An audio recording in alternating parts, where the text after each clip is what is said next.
Yeah, it's the 28th of July 2024. This is the No More Stand Up Against Violence by the What Were You Wearing group.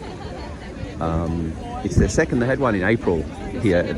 I'm at Hyde Park. They had one in April, and it was, they got shirts, I guess, they're giving out. They had a much bigger, like a reasonably good crowd last time. They got the police eye in the sky here, but I think it's probably set up for tomorrow or for the Palestinians later. Or for these guys, I don't know, but I'm not even sure where the stage is today. And it's certainly not the same crowd, not as big of a crowd anyway, as the last time. But the last time they met at Belmore Park and then they marched up here. And it was quite the event. But today apparently it's just being held here. But I can't even see where the speakers will be. So yeah, anyway, let's have a look around. It's a reasonable crowd. The mainstream media is here, in force, as they were at the last one. It's one of the things they do like to cover.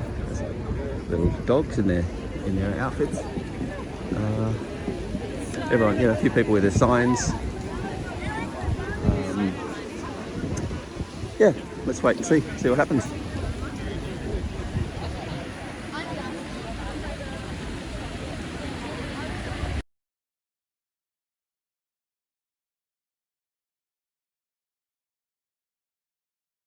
There's no excuse for violent men. Say it once, say it again, there's no excuse for violent men. Say it once, say it again, there's no excuse for violent men.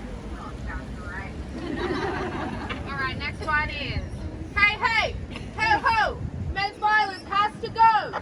Hey, hey, ho, ho, men's violence has to go. Hey, hey, ho, ho, men's violence has to go. Hey, hey, ho, ho. Men's violence has to go. Oh, we won't take it anymore. 1, 2, 3, 4. We won't take it anymore. 5, 6, 7, 8. No more violence, no more hate. 5, 6, 7, 8. No more violence, no more hate. 1, 2, 3, 4. We won't take it anymore. 1, 2, 3, 4. We won't take it anymore. 5, 6, 7, 8. No more violence, no more hate. 5, 6, 7, 8. No more violence, no more hate. Say it once, say it again.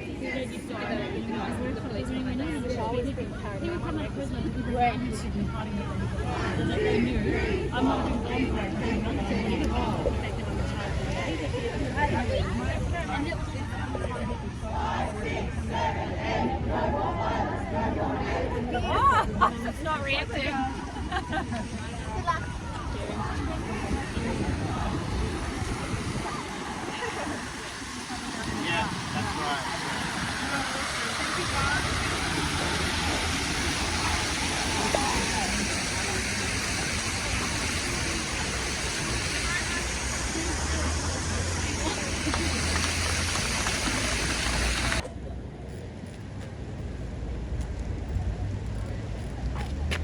We are aiming to start marching at 11:30.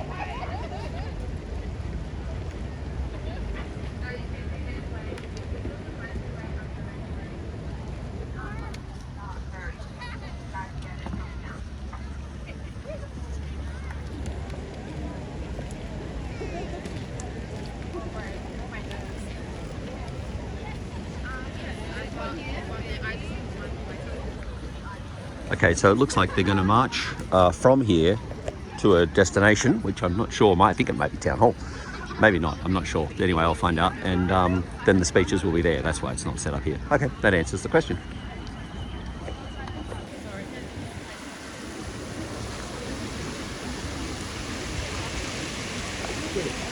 What do we want? What do we need? Violence-free community! What do we want? What do we need? Violence-free community! What do we want? What do we need? Violence-free community!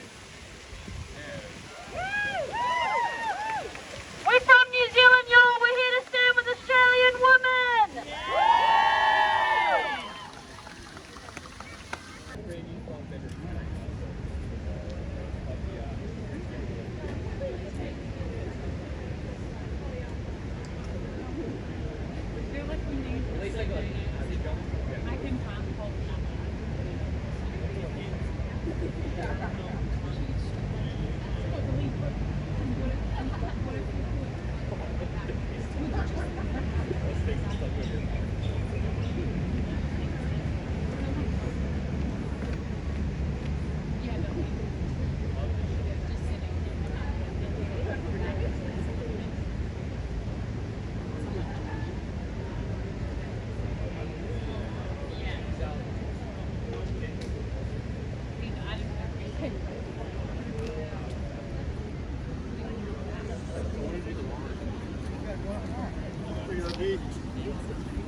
We won't take it.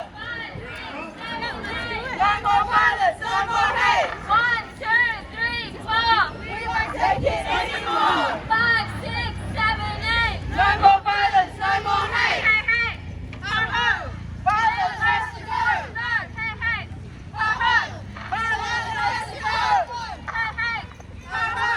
Violence has to go. Violence has to go.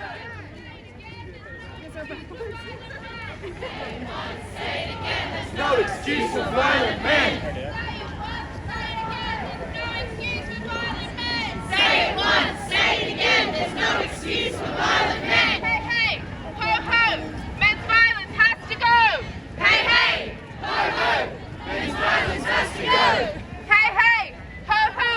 Men's violence has to go. Hey, hey, ho, ho. Men's violence has to go.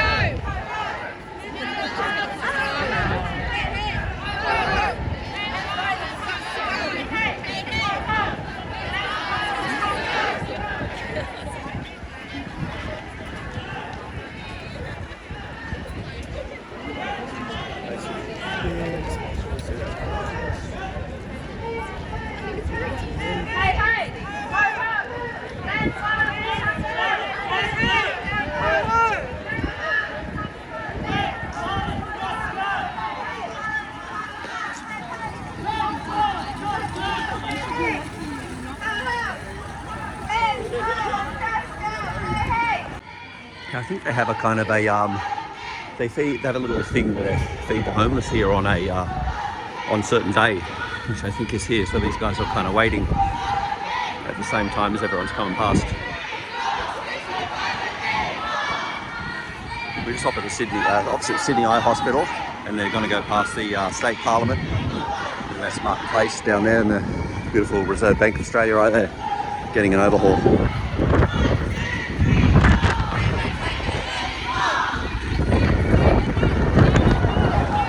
Guys,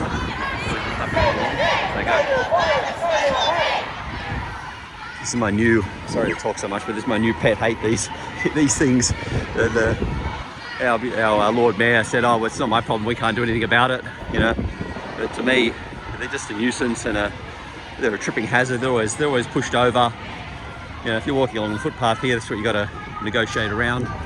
So they must be stopping outside the New South Wales State Parliament for a minute for some chants, I'd say. So let's get over there.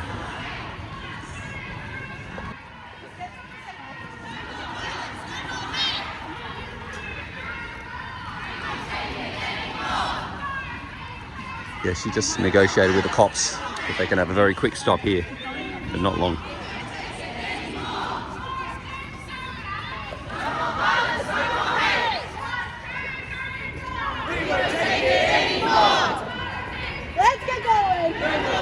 That was a quick stop. They're off again.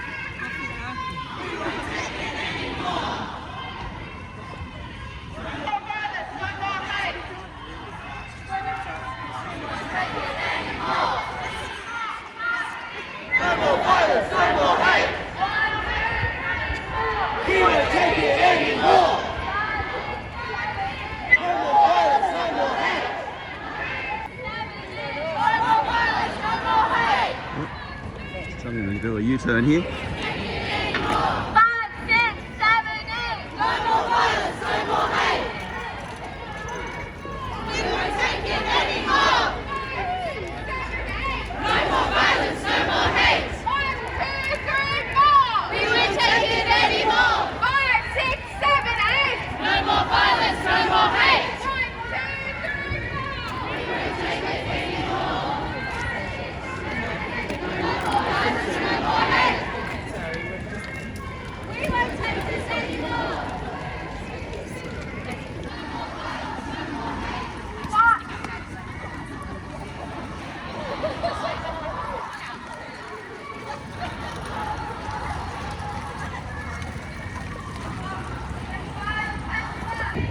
coming down Elizabeth Street now, but it was a bit of a dud route for the march because Macquarie Street there wasn't a soul there. Elizabeth Street there's a couple of workmen doing something or other, and then more workmen there, but there's 3 or 4 people at the bus stop. There's nobody around, but once they get down and go down Market Street, I think it'll get busy because that'll be the shoppers at Pitt Street Mall, etc.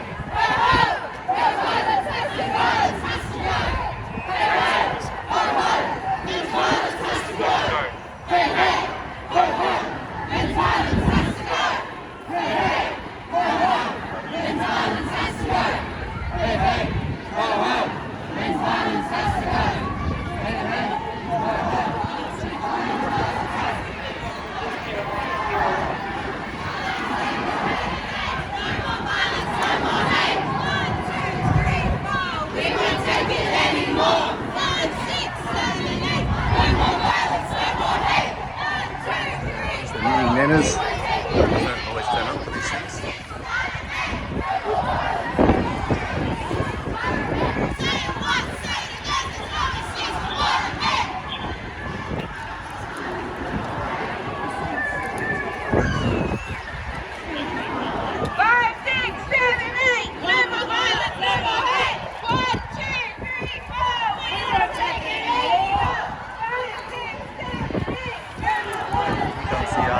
Danny Lim. I just had a chat to him before. My friend was asking what happened to him. He hasn't been around much. Here he is. Hey brother, good to see you back, my man. Yeah, he's back in action again. He's had a few setbacks in his time. That's the police horse, or usually the police horse market, the cop cars market today. Right, let's head forward to Town Hall and we'll hear the speeches.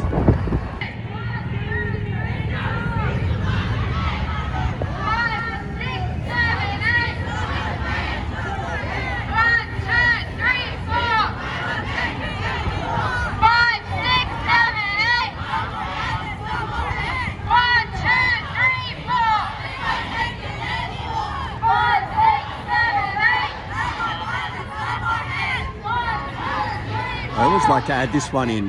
These people, they like to protest things, but they don't realise what they really could be protesting is that. Proudly supported by the police and the City of Sydney, but they'll protest many other things. But it's just one thing they're completely ignorant of. Say it once, I'll say it again. Say it once, I'll say it again.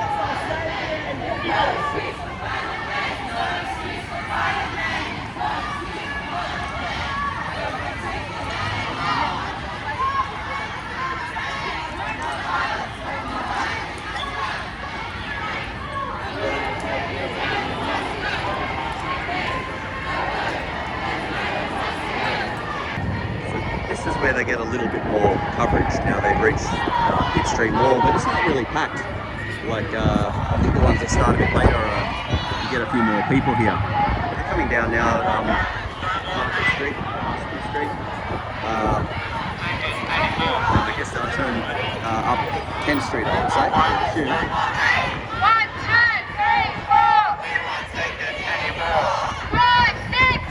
Just like to have a stop here, but I don't think these guys will today. 1, 2, 3, 4.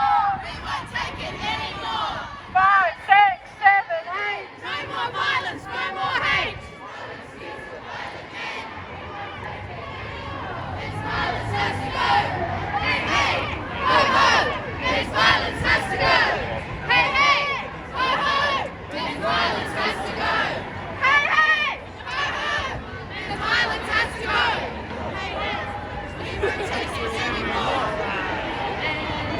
No more violence, no more hate. We won't take it anymore. 5, 6, 7, 8. This means yes and no means no. Yes means yes and no means no. Whatever we wear, wherever we go. Yes means yes and no means no. Yes means yes and no means no.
and the shoppers shop and continue as usual, which is always the way at all the protests, no matter what it is. It's only a certain element. So she's part of it with a mask on and her signs in her bag, but a late arrival. Yeah, that's the. So we'll better get ahead to Town Hall because they might stop there like they did yesterday.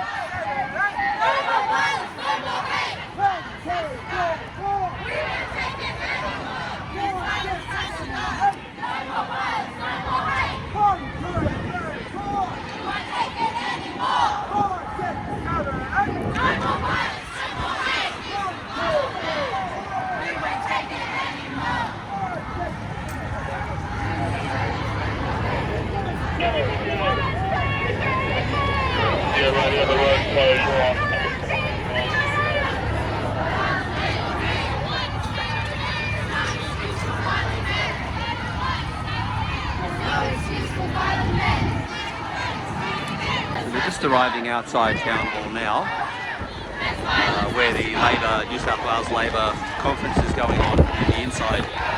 It's pretty windy. Not like yesterday's rally where there was a bit of not scuffling, but a bit of, I don't know, something went on with the cops that we'll take later. Today's all very peaceful and calm. That's the QVB, big building in the background.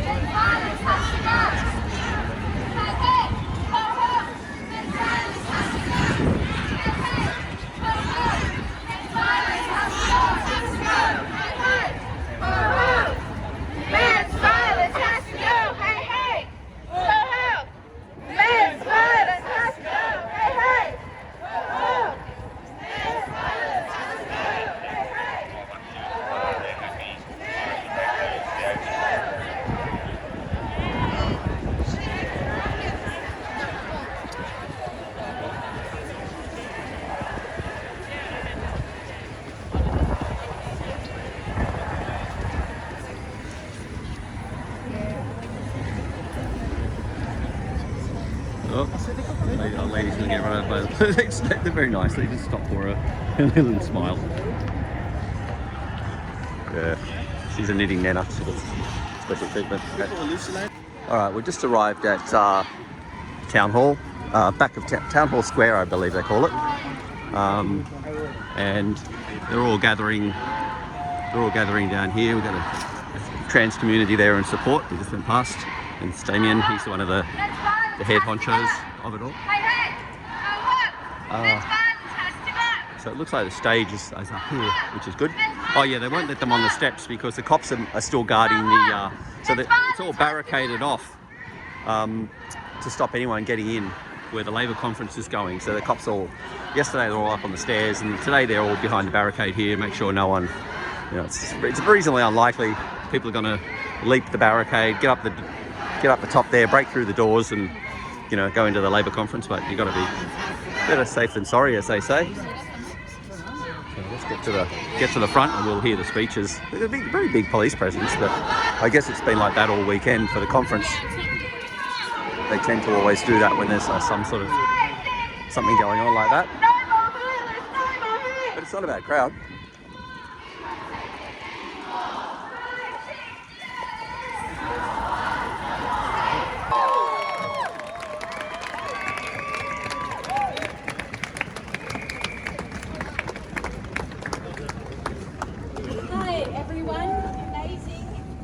All here today. Thank you very much for coming out. I'd like to first welcome up Auntie Yvonne Weldon to the stage for Welcome to Country. Auntie Yvonne is an independent councillor for the City of Sydney and the first Aboriginal councillor in the city's 180-year history. Auntie Yvonne is a proud Wiradjuri woman. She was born and raised in the inner city of Sydney, but maintains strong ties to her homelands of Cowra and the Riverina areas of New South Wales. A lifelong activist, she has over 30 years' experience working in key government and Aboriginal organisations, driving positive reform in health, education and child protection. Auntie Yvonne also serves as Director of DV New South Wales and a Director of the Aboriginal Women's Child Crisis Centre and CEO of the New South Wales/ACT Stolen Generations Council. Please welcome Auntie Yvonne.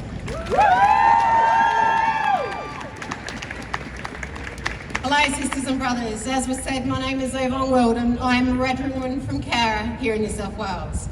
From the waters of the Clare, which later became known as the Lachlan, and of the Murrumbidgee rivers. Unfortunately, there aren't anyone that have met the legal requirements to be traditional owners of these lands.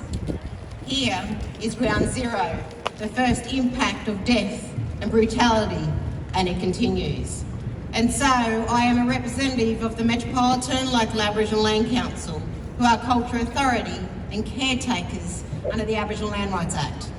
I would like to pay my respects to all elders past and present, to all First Nations, to you, the survivors, and all of us together. We also need to acknowledge the ancestors of the lands that you've travelled from. There is so much trauma in our lives, and we need to change it. The boundaries of our traditional owners are not defined by handmade lines, but through the natural landscapes of the earth. The Eora Nation country covers the Hawkesbury River in the north, the Nepean in the west, and the Georges River in the south. On behalf of the Metropolitan Local Aboriginal Land Council, the elders, and the members, I welcome everyone to the lands of the Gadigal. I acknowledge the Gadigal people, whose spirits and ancestors will always remain with this land, our Mother Earth. As we're joined here today, let us honour and remember the lives we all have lost, and those we need to help and save. Every one of you being here, you all have an important role in so many people's lives. Please continue to make positive change. We need to eliminate violence against women and our families. Don't stay silent and normalise behaviours that cannot be accepted. Speak up loudly and support without judgment. Our lives depend on it. Together, we can make a difference. So let us all draw upon my people's spirits as we continue on our journey. May my people's spirits walk with you and guide you as we strive forward for us all. Again, on behalf of the Metropolitan Local Aboriginal Land Council, Ninyini, Nala, Wongan, Mari, Bajari, Gadi, Nurda, welcome to Gadigal land. This always was, always will be Aboriginal land.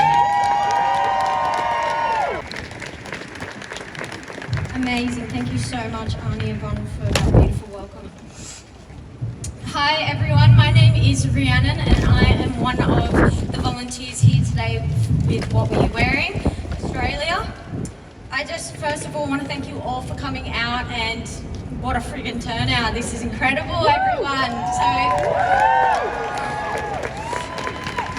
Awesome. So before we get started with the speakers and tribute, I first would like to go over some housekeeping with you all. So I just want to ensure and remind everyone here today that we have a zero tolerance policy for any forms of discrimination, harassment or violence. If we determine that anyone is acting unsafely, we may ask them to leave. Our volunteers are easily identified by their high-vis vests and are here to help. If you have any questions or concerns, please find one of us. Please be respectful to each other today, to our volunteers and our speakers. No heckling and no behaviour that makes anyone feel unsafe. Please keep your hands to yourself and mindful of all those surrounding you. If you see someone in trouble or need of assistance, please alert us immediately and help them if you can. If at any point you do feel uncomfortable and need a moment to yourself, please feel free to step away whenever. Your personal safety is our priority today. Today, alongside our volunteers, we have police and security here should you have any safety concerns or see anyone attempting to cause harm. We also have an incredible Auslan interpreter here today, so if you could please let those needing to see them through to the front or sides, that would be very appreciated. We also have a resources table here today with so many different resources, flyers, and also masks there as well for free if you need one. We've got incredible people from the Scarlet Alliance, Choose Not Your Rehab, South Australia, and so many different other representatives from different organisations today. We also have mental health first aiders and first aiders. So once again, if you need any help, just flag our volleys in their orange vests. And today we have lots of different speakers. We're going to be sharing some flower tributes for all the victims lost this year. But I'd also like to acknowledge that we're going to be mentioning the names of deceased women, and of those will be deceased Aboriginal women. So Aboriginal and Torres Strait Islanders should be warned of that. I also want to start with another trigger and content warning for today's speeches. There will be personal stories shared and some lived experiences, along with educational and awareness content. Please be aware that we are discussing sensitive and potentially distressing topics, including sexual, domestic and family violence, death, mental health issues and more. Again, if at any point you do feel distressed, please feel free to excuse yourself and seek support from anyone mentioned earlier. For those in need of further support, 1-800-RESPECT, full stop, and 13 Yarn are hotlines available 24/7 for victims of sexual violence and their loved ones. We also, as mentioned earlier, have a resources table with plenty of information. Anna?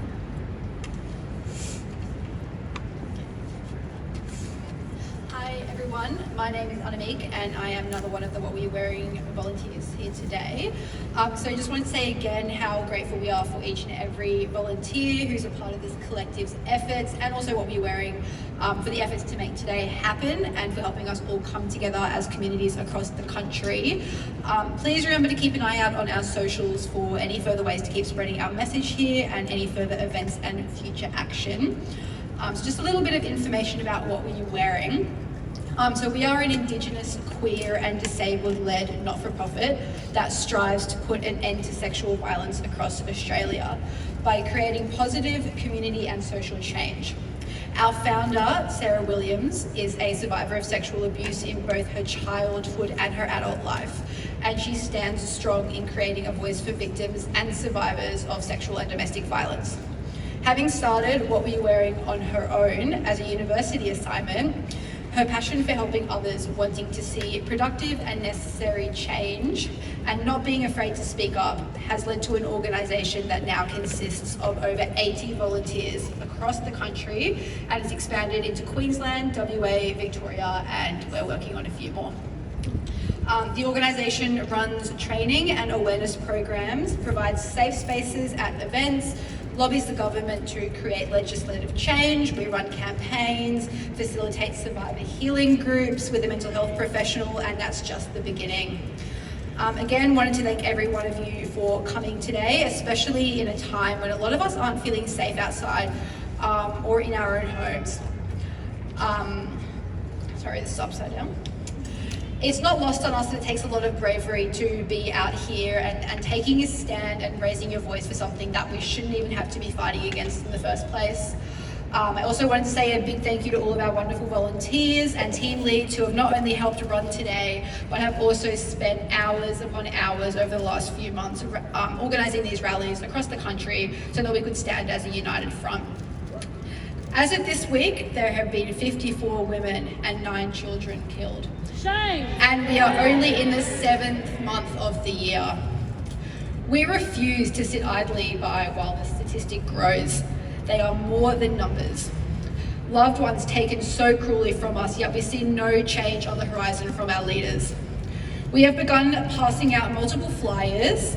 One of these is an A4 double-sided flyer with 2 QR codes. One is to donate to the GoFundMe to cover the rest of the costs associated with these rallies. And the second is another way that we can take action today by signing a petition. The petition calls for the government to mandate trauma-informed training for all first responders, ensuring we can put a stop to victim blaming on the front line.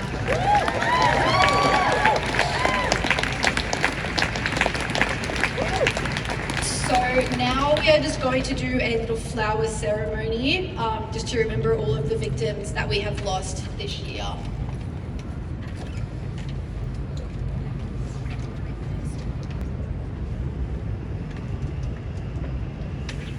We also have not listed the names of the 9 murdered children this year in order to protect their identities. But I think it's also important to note that 9 children have also been lost to violence this year. Okay. Janice Walker,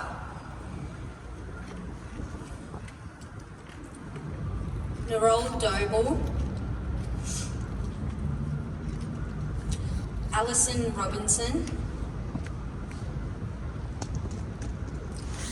Kira Marshall, Alana Martin,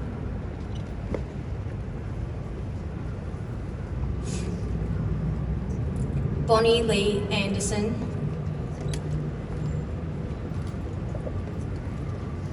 Violene White, Antoinette Tozer, Donna Barakat, Samira Kamaluddin, Amari Corsada, Rebecca Young, Min Cho, Natasha Nabizi, Samantha Murphy, Unnamed Woman,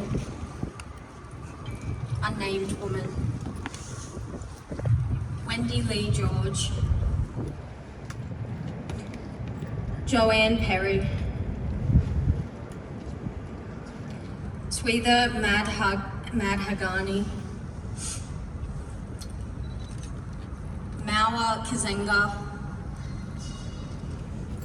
Unnamed Woman, Zomi Francombe, Hannah Maguire, Dr. Ashgood, Dawn Singleton, Jade Young, Pekuria Darchia, Yishwan Chen, Tara Marie Morrison,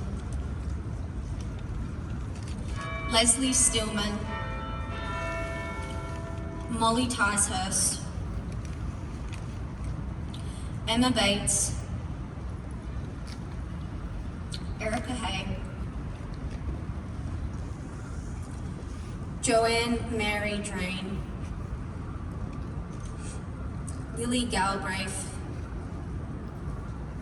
Gretel Pedalshek, Jennifer Pedalshek, Tash Raven, Unnamed Woman, Wanda Dorothy Yule, Lois Witt, Yvette Verney, Natalie Jane Frewer,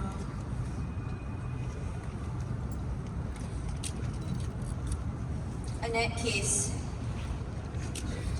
Carolyn McCarthy,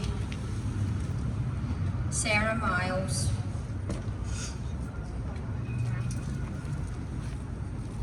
Nunya Kuraleba,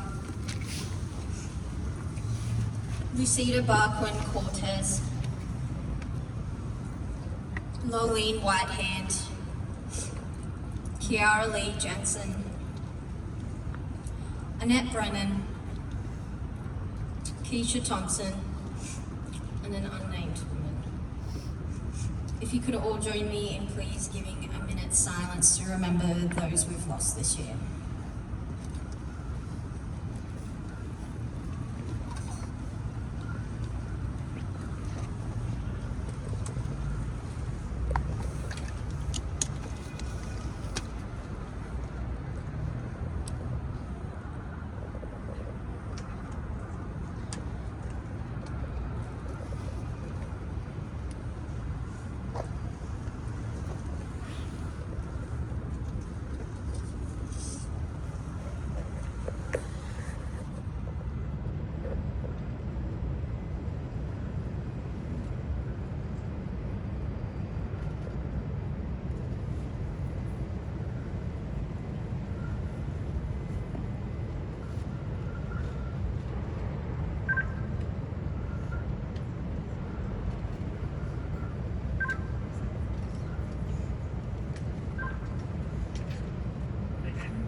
Thank you.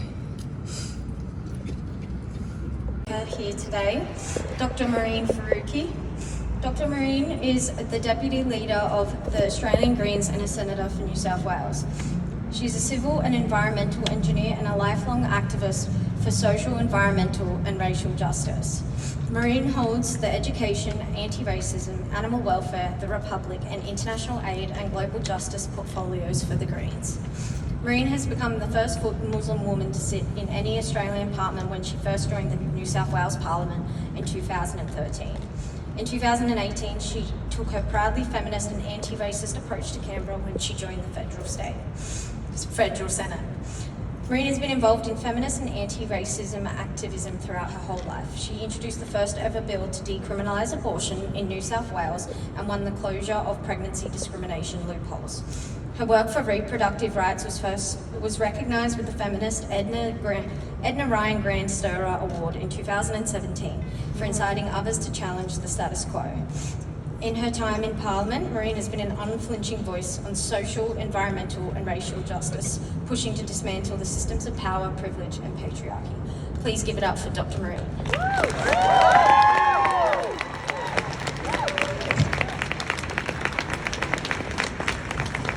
Thank you so much, Rhiannon. Good morning, everyone.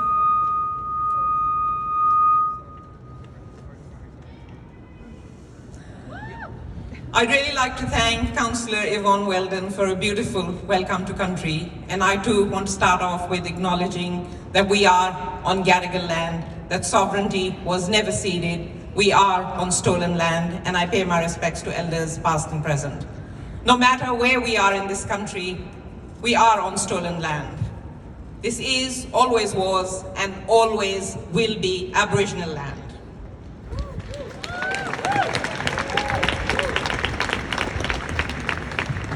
Could I also thank the organisers and all the volunteers today who have brought us together. And it is my real honour to be with you here today and be with the thousands of people across the country who have been marching this weekend to say loudly and clearly, no more.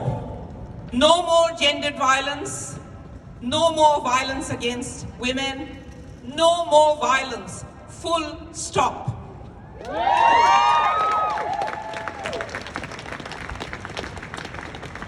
As you heard earlier, 2 women have been murdered every week just since the start of this year. Shame! Shame. And for every woman who is murdered, there are so many, too many more, who are terrorized in their own homes. Controlled, abused, bashed, and raped. So we are all here today to say enough is enough. No more, no more. We will not tolerate this anymore. It is unconscionable.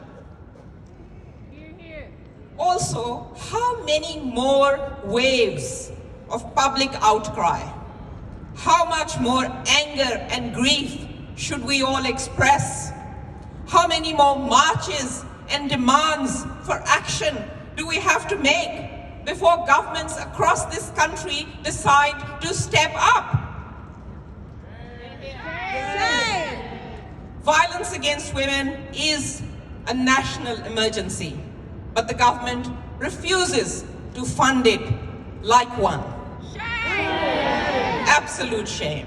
We know that prevention services, crisis accommodation, trauma-informed training for first responders and judicial staff must be funded and must be funded now. We know that substantial, sustained and long-term funding is needed for frontline services. And again, it is needed right now, not tomorrow, not at the next budget, but right now, today. Because no woman or child should be turned away as they seek refuge, as they leave a violent relationship, and as they look for safety. But the sad reality is, the sad and unacceptable reality is that women are being turned away in their thousands, and it is utterly unacceptable. Shame. also, let's be very clear about this. Every woman turned away is a government failure. Yes. It is a government failure and they should be ashamed. Shame. The political priorities of where I sit in the federal parliament, the political priorities of the federal government are completely wrong because they are throwing away $50 billion in subsidies for climate-wrecking fossil fuel corporations while they refuse to fully fund services for women's safety, which need just a fraction of that amount. Shame. All women, whether they have experienced violence or not, live under its threat. That's a reality as well. We have no choice but to feel the myriad ways in which our lives are forcibly shaped by this threat. So don't tell us what to do, don't tell us what to wear, don't tell us how to speak. We will live our lives as we want to and as we choose to. We have a right to be who we are.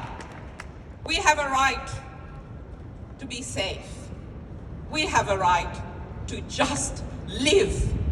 Yet that right has been taken away from so many of us. We should be able to go about our lives in whatever way we like, free from violence, harassment, intimidation, and sexual abuse. I am still flabbergasted at how common victim blaming still is, how common gaslighting still is, how often women are still not believed. And there is absolutely no excuse for police or the justice system to minimize men's violence against women or to question the victim as if their story is not real. And it is a shame that this too happens so often. So it is painfully obvious that we need to do so much more. Government needs to do so much more. Society needs to do so much more. I guess you have to acknowledge the reality that gendered violence does not occur in a vacuum. It happens largely against women, and it is perpetrated by men. So we must grapple with the reality of oppressive patriarchy, of inequality, of the power imbalances, because these are the structural root causes of where we are today. Women continue to be underpaid. They represent the vast majority of workers in precarious and undervalued work. Women have less savings. Women have less superannuation. The housing crisis is squeezing so many out of a home and a roof over their heads. Ever-ballooning student debt, placement poverty, the cost of living crisis that is raging on does have a disproportionate impact on women and those who are marginalized in the community. We cannot deny that. We need serious investment in actions that go to the heart of solving these problems and the culture that allows these problems and violence to perpetrate. And we must break the cycle of intergenerational trauma and disadvantage.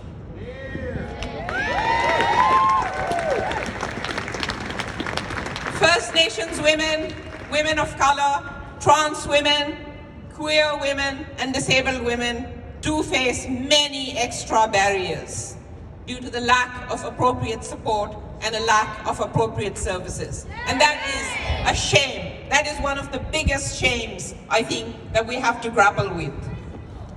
So most importantly, each and every policy, each and every action must be developed through an intersectional, feminist, and anti-racist lens. Yeah. only way to make sure that no one is left behind. We must dismantle the systems that allow gender power imbalances. We must smash the patriarchy. Can we agree on that? Because if we don't, the untold heartache and sorrow of women and children being killed will just continue. You know, our activism, our campaigns, our fight against violence is a universal fight. So I do want to today show solidarity with all those around the world who are on the front lines of fighting this fight. The Palestinian women, the Iranian women, the Sudanese women, the Kashmiri women, and so many more around the world. We are in solidarity with you, and this battle can only be won by being universal about our fight. And just to end, I guess acknowledge that women's rights have always been hard fought for. But we have fought and we have won so many of those battles. And together, we will make no more a reality. Thank you so much, everyone.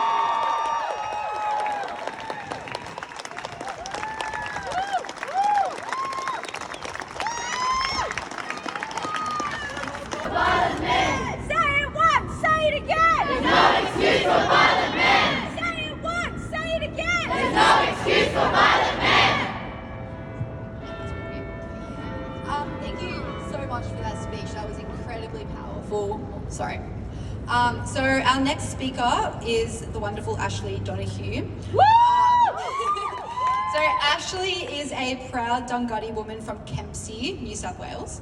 She's a multifaceted leader in advocacy and education.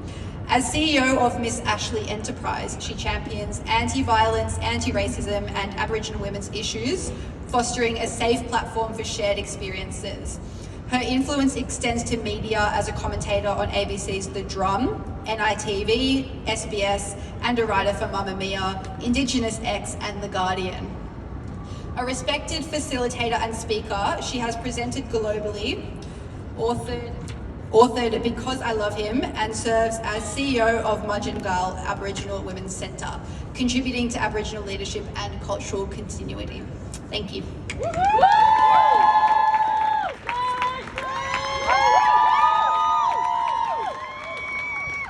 Thank you, everyone. My name is Ashlee Donohue. I am a proud Dunghutti woman born and raised in Kempsey on the mid-north coast of New South Wales, and as such I too would like to acknowledge the traditional owners on whose land we meet today, the Gadigal people of the Eora Nation, and thank my sister Yvonne for the beautiful welcome, but to also acknowledge that no matter where you stand, today, tomorrow, next week, you're standing on Aboriginal land. Yes. Sovereignty was never ceded. Yes. This is, was and always will be Aboriginal land. Yes.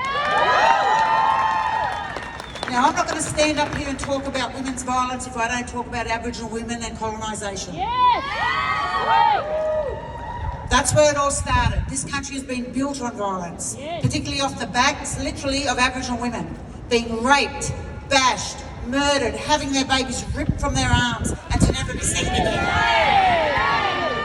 So if we're going to talk about violence, we're going to start with Aboriginal women, because that's who I advocate for all women, but as a CEO of the only 100% run by Aboriginal Women's Centre in metropolitan Sydney, Mudgin-Gal, I'm going to talk and put Aboriginal women forefront today. Because so often we are left out of the conversation.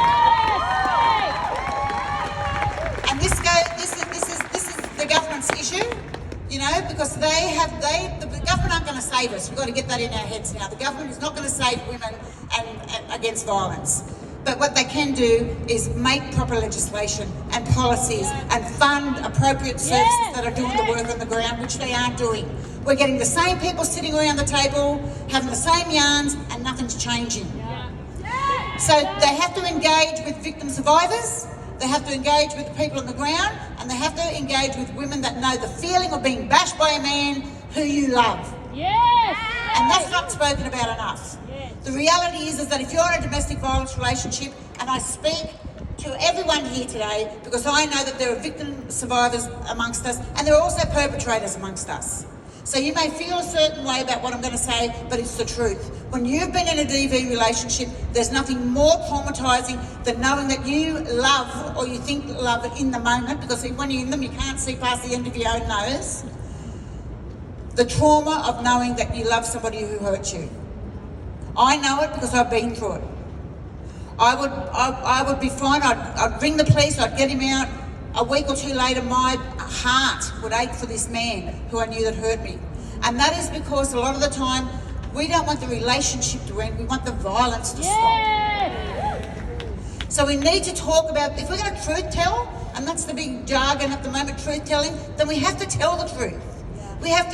Government need to listen, or the people that are making these legislation and all these policies that can be changed, and we know that can be changed because it happened when the coward punch thing was going on.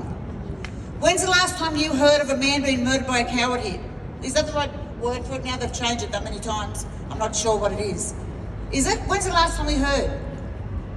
Why? Because consequences were put in. Suburbs were shut down. Curfews were put in. There's a 20-year jail sentence that could happen if you were found guilty of the coward punch. Why can't that same commitment be made to women in this country who are being murdered by the week? Another thing that doesn't work for us is AVOs.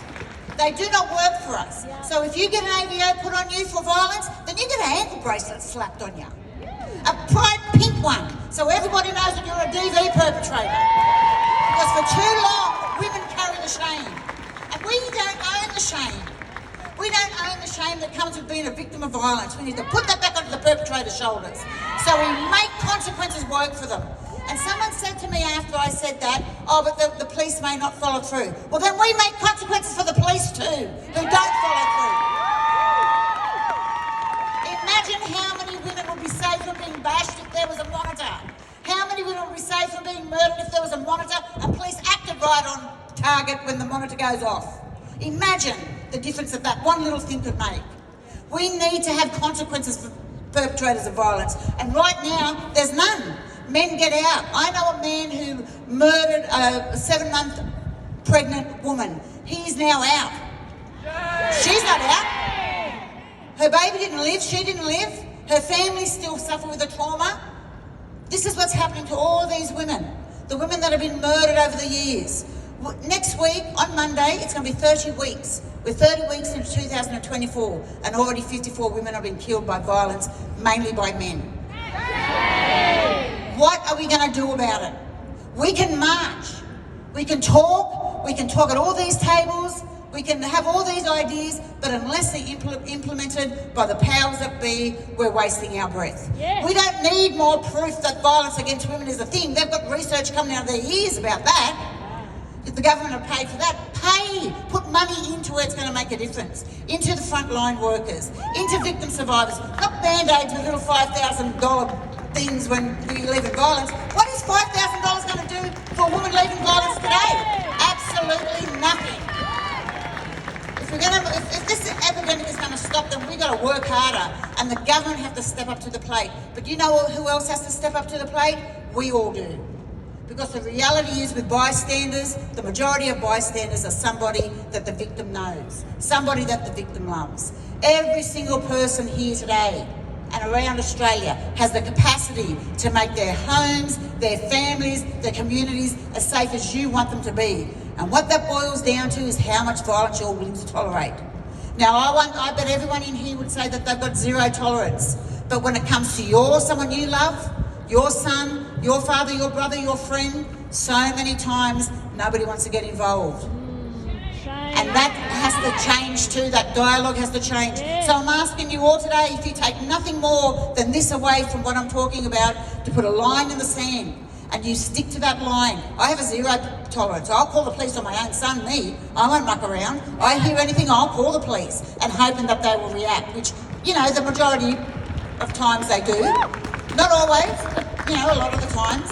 But I'm not here to paint pretty pictures about police either, because sometimes, you know, especially for Aboriginal women, it's the systems that are violent. for Aboriginal women. Shame. Aboriginal women sit in the highest percentage of everything violent in this country. Family, domestic, sexual, child removal, incarceration, bad health, no housing, homelessness. And yet we make up less than 2% of this country. Shame. That is a shame.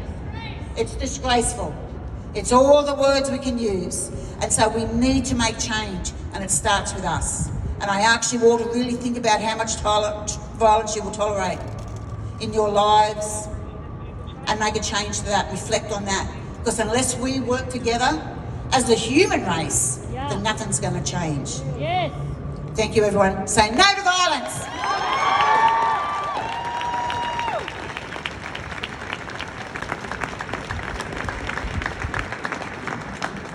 Thanks, Ashlee. So our next speaker is Katia Schwartz. Now she is a disability and sex worker rights activist with a career in the sex industry spanning over 16 years. As a profoundly deaf queer sex worker, Katia navigates unique intersections and is passionate about advocating for the destigmatisation and inclusion of marginalised groups. Katia is currently employed at Scarlet Alliance, the Australian Sex Workers Association, where she manages the organisation's national programs. Scarlet Alliance is the national peak body representing sex workers and sex workers organisations and projects in Australia. Thanks, Katia.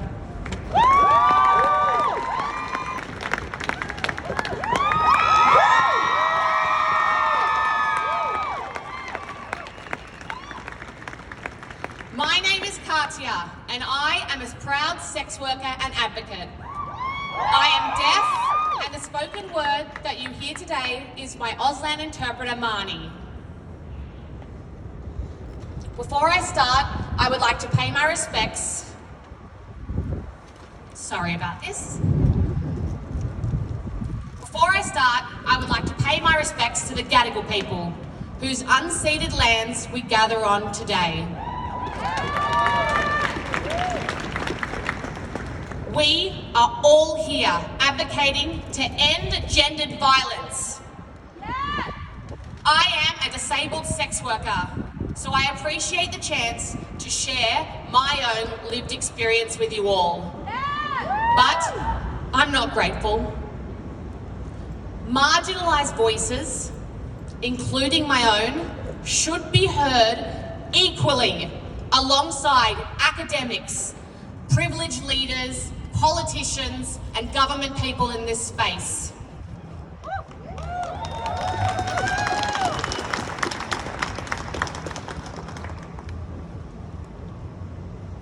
I am not an academic, nor am I a politician. I stand here before you as a proud deaf whore, reclaiming a word used against me in violence. People like myself are often hidden, our voices silenced, pushed aside, and excluded from leadership. But today, I stand in front of all of you with a simple message. We must address and disassemble systematic discrimination and gendered violence in the forms of ableism and whorephobia. I have worked in the sex industry for 16 years, sometimes by preference and other times out of necessity. This is because, like all work, sex work is work.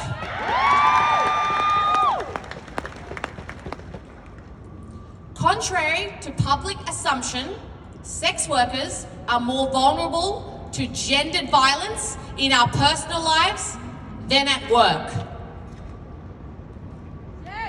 Our work involves high levels of consent negotiation and boundary setting.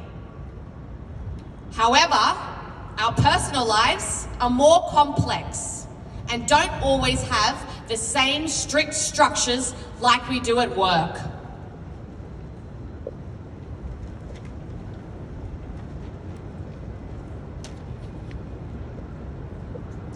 Public stigma, lack of anti-discrimination protections, and the criminalisation of sex work makes us targets. Ex-partners who have gained my trust have used these factors to justify their manipulation, their shaming, and their violence against me. In public discourse, we see sex workers are often spoken about like we have no autonomy or agency. Politicians, quote-unquote feminist organisations, and advocates often throw us sex workers under the bus, framing us as part of the problem of the violence we see. We are rarely consulted as consent experts or even asked to share our own lived experiences. These so-called consent leaders ignore the advocacy of respected sex worker organisations. They consistently leave us behind. So I say, shame to sex worker exclusionary feminists. You are not feminists. So what happens when a sex worker faces violence at work or in their personal lives? Can we actually trust organisations or government services to help us? No, the answer is no. Excluding sex worker voices creates barriers to accessing essential services and justice.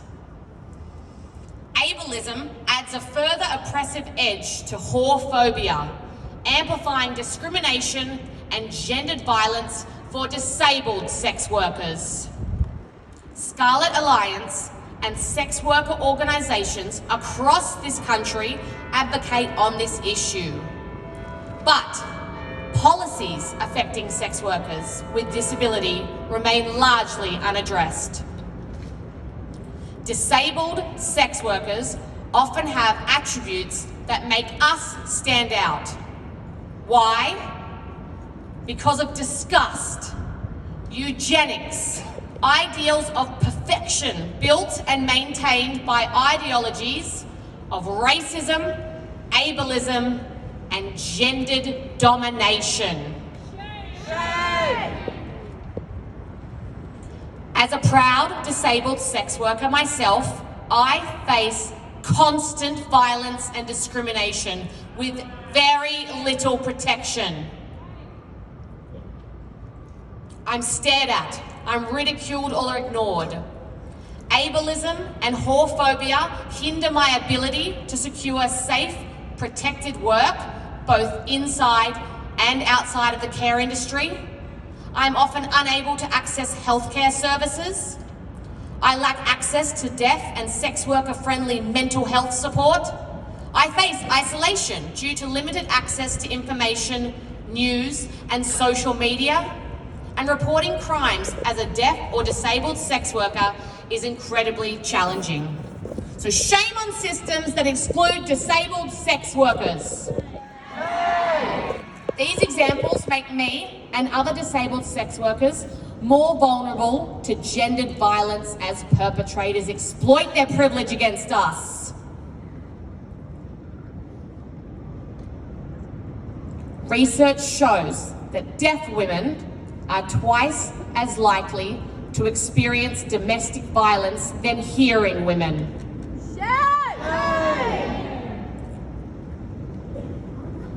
And reports of physical and sexual abuse are up to 20 times greater in the deaf community compared to hearing people.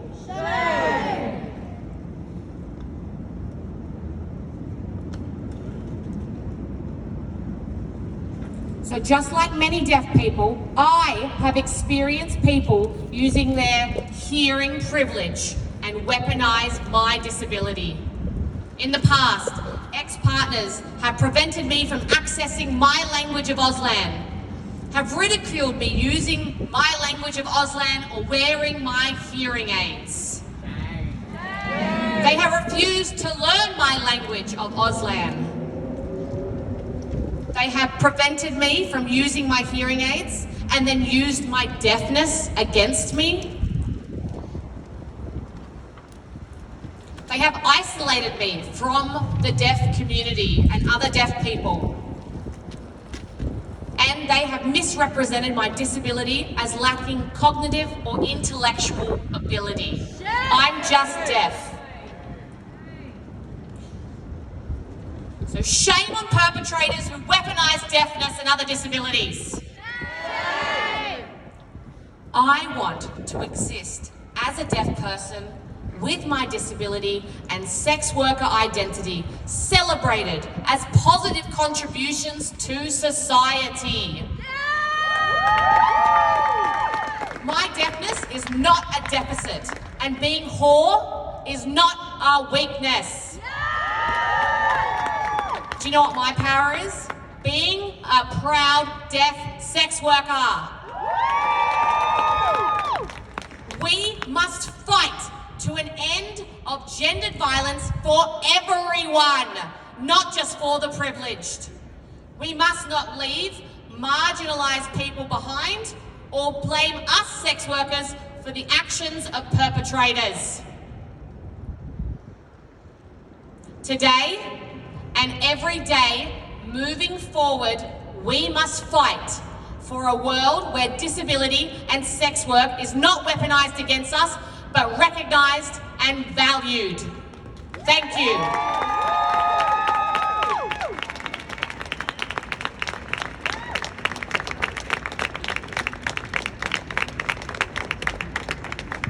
Thank you so much for your story and your experiences. That was incredibly powerful.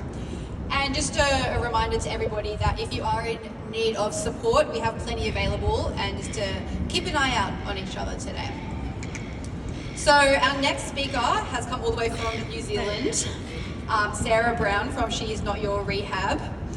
She is the co-founder, alongside her husband Matt, of She Is Not Your Rehab, which is an Indigenous-led global anti-violence movement created to address and dismantle cycles of intergenerational trauma, violence and abuse by promoting safe relationships and providing accessible tools and support for individuals and communities.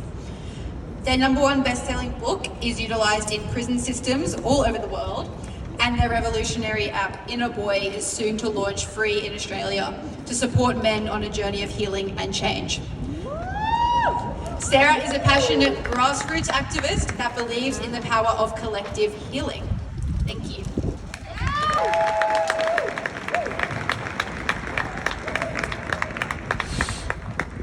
Tēnā koutou katoa. I have travelled here today from Aotearoa, New Zealand with my daughter, my sisters and my nieces to be here to stand with Australian women in this fight, because we see you and we believe you and we stand with you. We want to thank the movement that has put this all together, grassroots movements, the change that we need to see. So thank you, What Were You Wearing, for all your organisation. Give them a round of applause. We too want to honour the traditional owners and custodians of this land, where we are very fortunate to gather today. Sovereignty has never been ceded. It always was and it always will be Aboriginal land. A token land acknowledgement will never ever give full justice of this truth. I, as a Māori woman proud from Aotearoa, New Zealand, recognise that Australia was founded on the genocide and the dispossession of the Aboriginal and Torres Strait Islander peoples. The struggle to seek justice, to remember and address this nation's past is ongoing and is necessary in the requirement for individual and collective healing of this land. Our work at She Is Not Your Rehab as an Indigenous peoples belonging collectively to a global Indigenous people is not to decolonise but to support each other, in fact to re-indigenise. Today we gather all over this land with heavy hearts, fierce determination, united in the face of the horrific reality that 54 women have had their lives and their dreams extinguished. 54 women this year in Australia due to violence. We must confront this ongoing tragedy courageously, as it is inviting us to dare to be someone who does something new, to create together a violence-free Australia, a country and a society worthy of its children. This rally is not just a march or some passionate speeches. It's a revolution that you are invited to each join and to each spread in your own families and communities. It is a commitment to being part of enacting collective solutions that will lead to long-term change. And we will not stop until change is here. We will not stop until Change is here. To our men, you're killing us. And you're killing yourselves. Please stop saying not all men when what we need to hear is you say with conviction, not any men. Not any men. Our lives depend on you doing this. Repeat after me. Our lives depend on you doing this. Our lives depend on you doing it. Today I want to paint you a picture of what is possible when one man steps up. Our global movement, She Is Not Your Rehab, was founded by one man, my man, who unfortunately could not be here today as he's with the First Nations people in America. But he is with us in spirit. Our movement had very humble beginnings. It was birthed in a men's barbershop.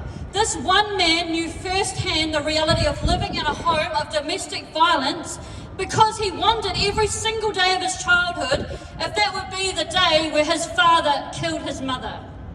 One man decided to use what he had and use his barbershop to create a new culture for the men in our community back home in New Zealand. A culture that encouraged vulnerability, a culture that could have hard but loving conversations, and a culture that invited men forward to change. A culture that modelled healthy masculinity and prioritised teaching good mental health practices, which inevitably became the solution in the prevention of domestic violence. One man supported men to heal in our community, because the truth is that healed, mentally well men are just not killing women.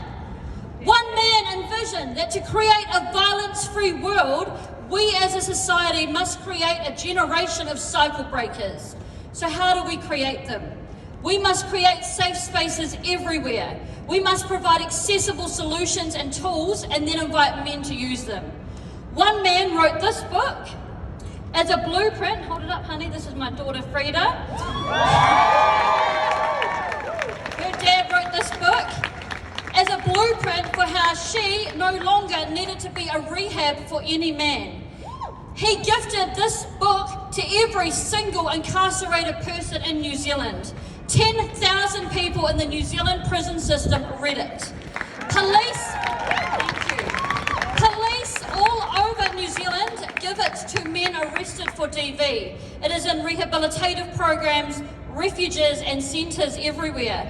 Men have formed book clubs of their own accord. No one has ever been mandated to read it. They have done so willingly by thousands. Men have bought it for friends and colleagues and brothers, and it is now in prison systems all over the world. And we have hopes to gift it to the 45,000 incarcerated in Australia, and we have books ready to go, but corrections are not actually letting them in. So we need your help to make that happen. And to the government, while I'm here, by default, we have left men's healing up to the women they are in relationships with, purely because we refuse to offer any real route to accessible rehabilitation that resonates. We tell men to reach out, and what if he does? What is he met with?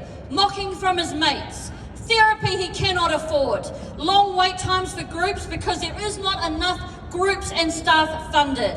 Often, yes, shame.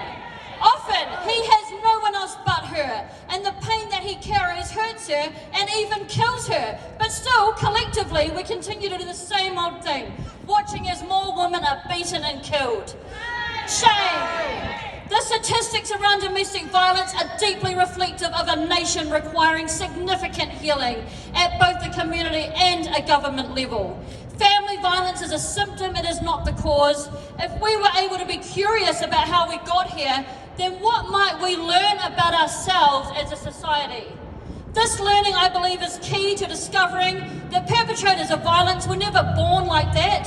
They are in fact predominantly made by us, shaped by generations of trauma, neglect, systemic racism, the generational effects of colonisation and war, loss of identity, land and culture, a lack of access to decent mental health care and basic empathy. The men who often perpetrate violence are often themselves the result of prolonged and intergenerational abuse and or the result of a society that has never actually encouraged or supported men to be fully human. From a young age, for generations now, our boys have been pushed into a box of behaviour that is unrealistic for anyone. No human being can endlessly be strong, tough, work tirelessly and hold back their tears for a lifetime while staying emotionally and mentally well. Instead, we have told them to harden up, that crying is for girls and to take a concrete pill. Grooming boys to behave in a stoic way because an outdated, westernised model of hypermasculinity is what has become collectively accepted by us all. Bell Hooks, my hero, says it best when she writes, to indoctrinate boys into the patriarchy, we force them to feel pain and then to deny them their feelings. And boys pushed continuously into tiny boxes of what masculinity is, they result in boys who become men that eventually explode. They explode with violence against themselves if we consider men's suicide statistics in this country, or the way that young men abuse alcohol and narcotics at alarming and life-threatening rates. And they explode with violence against others, even those they claim they love, like their own partners and children. So the time for proof and for excuses and red tape and research and inquests, that's over. We need action now. We need to fund tangible and immediate solutions like trauma-informed programs in schools that teach our young men respect, equality, consent and emotional literacy from a young age. We need to redesign the broken, punitive prison system that was never ever made to rehabilitate anyone and in fact disproportionately infects Indigenous men and women all over this country. And we need to fund safe spaces for men to heal. Violence will beget only violence until the pain at the root of the violence is witnessed, acknowledged and healed. This takes time, strategy and significant resource. But what we do not have the courage to transform, we will continue to transmit, both individually and as a society. To the media, your part in this is so crucial. How you talk about domestic violence and the victims of domestic violence shapes public perception. Amplify and normalise the stories of men willing to be part of the solution so that we can encourage more of it. We be what we can see. We be what we can see. Use your platform to break down the stigma and shame surrounding domestic violence. You either perpetrate harmful stereotypes or pave the way for voices that bring revolution and change. Continue to be part of revolutionary change.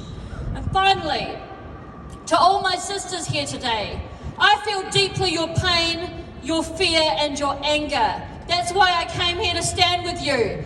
These emotions are powerful and they fuel this revolution. We must transform them to form a united sisterhood. A sisterhood that includes our Indigenous and First Nation women's voices, our migrant women's voices, our disabled women's voices, our rainbow communities' voices, our young women's voices. We need to join and create a force so strong it can no longer be ignored.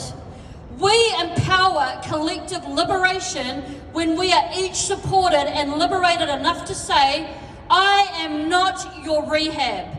Your emotional healing is your journey to initiate, not my burden to carry. I support you, but I will no longer sacrifice my well-being for yours. It is time for us, respectfully, to give our men back their own work to do. I am not your rehab. I stand today on this sacred Aboriginal land, a land never ceded, in honour of every woman who has found herself used as a rehabilitation centre. I stand for our mothers and our grandmothers, women who have lived with generations of violence and abuse perpetrated on them at the hands of men. And I stand now for our men too. I believe better for you and for us. Your childhood trauma was not your fault, but your healing is absolutely your responsibility. Your childhood trauma was not your fault. Your healing is absolutely your responsibility. And while your childhood trauma and your pain may explain your violence, it will never ever excuse it. Pain that is not transformed continues to be transmitted onto us, and this must stop. So I dedicate my life, my husband does also, and our work to the healing of all people, for my sisters, but more importantly for our daughters. For we are the revolution, and we need you all to join us. You're here today because you want to see change and solutions. If you want to be someone who does something, then take your phone out and scan the QR code right next to me here. It takes 30 seconds to join a collective of people taking small actions together that create violence-free communities all over Australia. Last year, we at She Is Not Your Rehab launched a revolutionary men's mental health app called Inner Boy in New Zealand. It was a digitisation of all the community work we've done now. Today that we are launching our app Inner Boy in Australia later this year in collaboration with DV Connect. DV Connect is a 24-hour domestic violence helpline based in Queensland. It will be completely free for any and all men in Australia to use as they need support on their journey of behavioural change. So please join us to stay updated and help us spread the word on the ground. We're a grassroots movement. We have no big flash marketing budgets, but we have the power of the people. So join the revolution and be part of the change. Ngā mihi nui, thank you.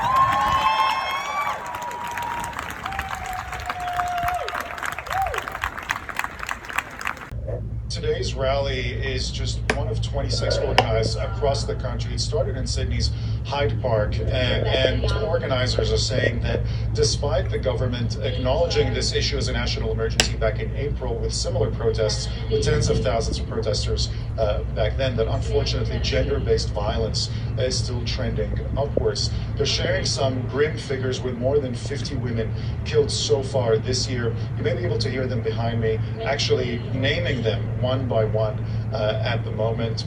2 of 5 women will have experienced gender-based violence in some shape or form since the age of 15. More than half of women will have experienced some kind of sexual harassment in their lifetime. Most of these figures of these incidents go on unreported. We've spoken with 2 of the organisers today who have laid out their demands very clearly this time around on what they want from the government. Our 2 demands for today is trauma-informed training for first responders, including the police and paramedics. We just think it's really important for the victims of sexual assault and domestic violence because they don't always present as victims. And in the system right now, they're getting more re-traumatized by the treatment of police and of paramedics, first responders. Our second demand is more funding for grassroots organisations, including men's behaviour change programs.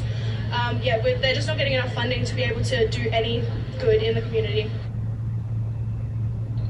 They're hoping that being out here outside of Sydney's town hall where the ALP state conference is happening will amplify those voices and make them heard. Nabil, thank you.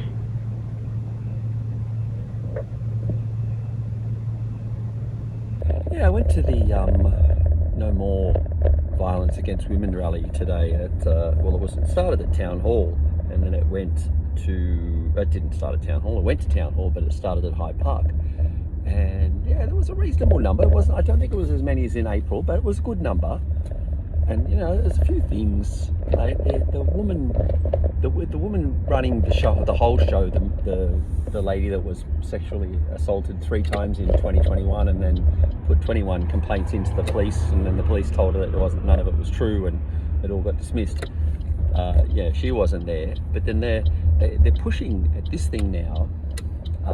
This mandatory training for police, or not for police, they call it for first responders. They like to use these terms they mean police, but what it is first responders, because they want the police to change their attitudes to women that are recorded, or that are calling it to be believing all the time. Just like if it's said, you believe it. That's what they want. Whereas the reality is that what it should be is tested by the law and looked into, and inquiries made, and things happen. Not just oh yeah, well, it happened. That's the truth. It's no woman is ever going to lie. It's it makes me sound like an arsehole saying these things, but this is what they want. And of course the girl, so she wasn't there, so they're having it all weekend. I think they had it Byron Bay. She probably had Byron Bay getting sun, but she's a she's a proud Wurundjeri woman warrior and from the Mudgin-Gal land, and she's as pale as a sheet of as A4 paper. And she, like I said, she wasn't there. So she had some other stand-ins, and they're all, this is a LBGT First Nations led, LBGT led, First Nations led, disability led, movement, blah blah blah. So they're all these people that are the really extreme lefties there, and then they get a lot of extreme leftists to take part in the commentary. Which I'll get to about one of the worst extreme leftists that we have in Australia. Who's a curse. She's, I believe she's a curse on this nation. Mehreen Faruqi, Pakistani-born Mehreen Faruqi, who's a senator in our Australian federal parliament for the Greens. Who she spoke. Oh, might as well talk about it now. They've started it. I'll come back to the other one. And then she gets up and she says the same shtick every single time at all the Palestinian rallies, and she gets a massive cheer for it. Don't ever forget, you are on stolen land, and no matter where you are on this continent, you are standing on stolen land. And she says it every time, and yeah, she gets this massive applause. But today, she's saying it to a mixed crowd of not only left, but left and right and middle. And there's all these middle-aged women that have come out with their daughters to support stopping violence against women. That's what they're there for. They're not here to hear her speeches on what she thinks is stolen land, because she's really saying to these ladies, you middle-aged woman, you worked all your life, you bought a property, you've been paying it off for 35 years, and you've finally paid it off, but the only problem is it's not yours, it's stolen, it's on stolen land. That is stolen property, it's not yours. So and that's what she's literally telling them, that they are on. She said, not literally, she is telling them figuratively and literally, you are on stolen land. And then she didn't get anywhere near the applause she normally gets. It's like the lefties are yelling, oh, they are yelling out loud, but the rest of them it's like, grumble, but it just insults them to their faces and tells them that. Say, you're like I just said, that thing I just said, you worked your guts out all your life, paid your mortgage off, but no, it's on stolen land. Anyway, so she mumbled through the rest of her normal stuff. She might have had a few, I can't quite remember what she said now. There was a couple of other good speakers, and then my camera broke. My camera not broke, my battery died because I didn't put it on charge last night, so it died, and then I tried to use my other old phone, but it's on phone, so it didn't work very well. So I just, in the end, there was probably maybe one or two speakers left, but I left. But she would have been the interesting one. And another lady came over from New Zealand, and she wrote a book, her and her husband together. Well, the husband wrote it, she must be, because it's his name. She calls it his book, but her name's on there too. Called Not Your Therapy. Not Your Therapy, or something like that, which means that, men need to seek help for their violence. And she made some good points about intergenerational violence. That if men are much if men have been violently treated as kids growing up, and their grandfathers violently treated their father, so the father violently treats them, and then they end up violently treating their kids, and then their kids violently treat their grandkids. So it's like, to stop that, it's got to stop somewhere along the line. And of course, I'm from this family where my father or my mother never laid a finger on any of us. We were never violently treated, and then I've never laid a finger on any of my kids. It's the same. The violence isn't there because it's not part of it's not part of our makeup in our family, because it hasn't been. I don't know if my dad was violently treated by his parents, but I don't think so. Or and there's probably a difference of smacking a toddler's bum if they pick up a knife and try and stick it in the electric socket or something. I don't know. But I'm a very bad disciplinarian with my kids. lucky my wife was quite stern, but not, you know, stern and strict, but never violent. You know, no one was getting slapped across the face or anything. They might have got a little smack on the bum if they were naughty, but there wasn't anything bad. I mean, I didn't even do that. Anyway, all that aside, and she's saying if you break that chain, you know, we understand where men's violence come from. We can understand it, but we can't accept if they do it. It's not acceptable to do it. So something along those lines. She said it a lot better. She was a good speaker. So you had a couple of good speakers today. And then Yvonne Weldon got on. She tried to become mayor last election for the council, but she's the first Aboriginal candidate on the council. I don't know who she represents. I think she's either Labor or Greens or something. She's certainly very, very left-leaning.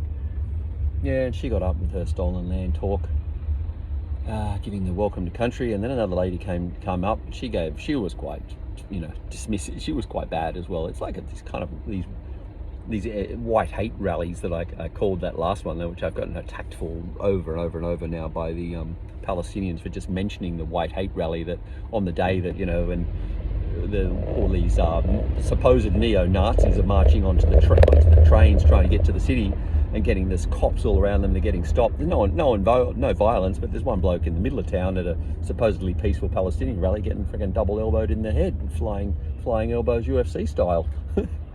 Anyway, they don't want to know that. That goes back to yesterday's shit anyway, so. What else? So then they spoke, marched around the city, footage, did my usual. I just dropped the Joy off. Now I've got to go home and post it all up, I guess. I think that's about it. I don't know what else to say now. I've got this long beard. I've been doing this the whole time. I can't hold myself now. And she's getting so annoyed with it because, you know, we're cuddling in it. She's going, "Oh, it's all in my face. You got to trim it down again. You look much better if you just trim your beard and put your hair up." Because we're looking back through old photos from when it was from, you know, happier times. But it was a bit sad then when she was leaving, saying, "Oh, it's such a sad thing that the man that I love, you know, I can't bring in the house because my family don't like him, and you know, there's the man that was perfect, this other guy she's got, Dario. It's like, you know, I never said I loved him to him, and I didn't love him, but my family all love him, and you know, he's perfect. Like he wants to get married, he wants kids, and the man that I do love, you, doesn't want to have marriage, doesn't want to have kids, doesn't want to live together. You know, my family don't like him." So she feels like it was a bit of a sad little way to say goodbye today. But yeah, she's a beautiful girl, and she was a bit disheartened about herself because we went to the shops and she wanted to buy a dress, and she tried it on. It looked absolutely stunning on her. But it was expensive. It was always expensive, but it wasn't on special. And then she thought the lady treated her bad because she's just there, you know, she's just got no makeup on today, and she's dressed with a big woolly, you know, big puffy jacket on and looking a bit daggy in her eyes. And then she thought the lady was being rude to her. And I said, no, they're just these people. It's Matt Walsh says it quite well about this new lot of kind of lefty type young people that work in the shops. It's like, you know, what are you doing here? I don't, you know, you're annoying me. You know, I can't say I'm talking to my friend. It's like you're an annoyance if you come into the shop. Whereas, you know, the service is finished. Forget about service. It's like the bare minimum. You know, you don't get asked anything. You just get ignored. Anyway, that's what these ladies. And I said to her, that's what these ladies are. Don't worry about it. That's just their attitude. You know, that's their way. And she was the two of them were these two big frumpy. You know, they're working in a dress store. And they're big, frumpy, morbidly obese, unattractive looking girls. And this one she's got hairier forearms than I have. It's like, I don't know why they're in the, you know, but you can't, I guess you can't, you know, pick and choose who you want to have working for you. But like if I had a boutique selling, you know, nice dresses and things, they're certainly not the two women I would have. And then there was a third lady that was in the change room, so it was quite pleasant and chatty, and she was quite nice. And you know, she was the more normal salesy type lady that said to Joy, "Oh no, they're such lovely dresses," and you know, she's kind of more like that, which is the way they are. They should be, not like the grumps. And then she said to me, "Oh, you know, I feel on the way home, Joy felt like they were rude to her because of who she is and how she looked." And I said, "Nah, it's not at all." And I said, "Look, you're a gorgeous girl. You got a gorgeous figure. You got a beautiful nature. You're kind, and you are very pretty and attractive, and you're all you could be, maybe you could be slightly better, but you could be 100 times worse. There's a lot more levels for you to be less than you are than, better than what you are, because you're really high up in just perfectness in my eyes. Anyway, oh, thank you, darling. It's true though. She's she's such a lovely soul of a girl, a lovely hearted girl. And because we were supposed to go camping this weekend, but she got fever the night before, and we were going to go to Katoomba, and it was we got up Saturday morning, it was raining, and in the end was like, we'll just cancel it. And so that's why I went to the Palestinian rally yesterday, and then I picked her up afterwards. We went to Coogee Beach. She didn't want to have a swim, but I went for a swim. It was really nice. It was cold, bloody freezing, but good to go in. And then we just had a walk, a nice barefoot walk, did a bit of grounding, and then had a nice. We made it together. A stew last night, which was quite yummy. A beef stew with carrot, potato, and onion, and garlic. And I forgot to buy stock, so we just had water, but it was still pretty tasty. Would have been a bit more, flavoursome with stock. I think with lamb, you get flavour with lamb, but you don't get as much flavour with beef. That's my view. Yeah, and we had some little other snacky snacks and watched the movie. Watched Planet of the Apes, The Rise of the Planet of the Apes, the new one. And then went to bed, and that's what happens. And then in the morning, we both couldn't sleep at about 5:30, so we got up.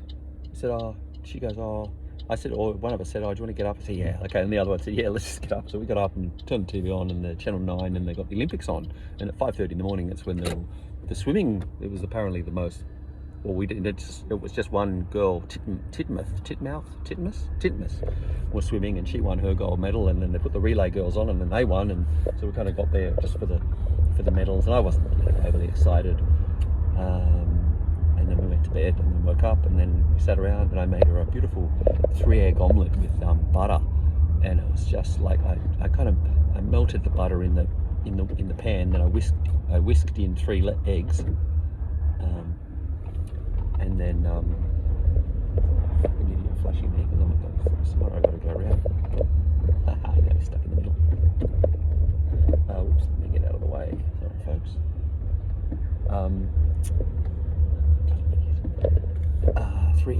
Three. So I melted a bit of butter in until it was about half melted. What I'm thinking is three spoonfuls, and then I cracked in 3 eggs and whisked it, and then just put a bit more butter in the pan, cooked it up into this beautiful omelette, and then when it's still all wet and floppy on top, I get under and I flip one side over, and then I flip the other side over, so it's like a long, skinnier one, or not skinny, but a longer one, and then slide it off the pan, and oh man, she's just so it is delicious, and she's so complimentary of it, because it's just crispy on the bottom, and then just super soft in the middle, just because it's not quite cooked, but when you flip it and then you serve it, then it's cooked, and it's just soft and beautiful. I can't beat it. So yeah, I had a few mouthfuls, and she woofed it down pretty well. And then I went and we watched we just chatted, I think, a bit. We didn't really do too much then. And then I went off to the Ladies' Day rally, which I started off talking about. Yeah. So anyway, there's a bit of. I should do these little rants a bit more. It's just a good diary entry of the day to look back on one day and think, that's not a bad day. That's not a bad little weekend. I didn't do overly much, but did enough.